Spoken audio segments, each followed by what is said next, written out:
Let's see, here it is. So this is a craft tool. It's just got the little blade in it. So got some leather from the last time I used it in there.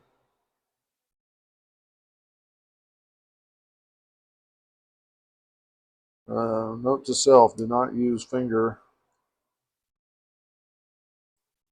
to dig leather out of blade. Blade is sharp.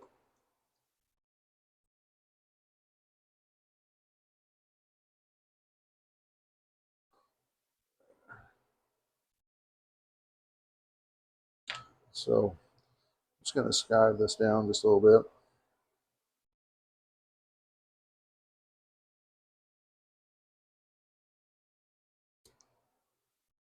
A little bit more of a point on the end.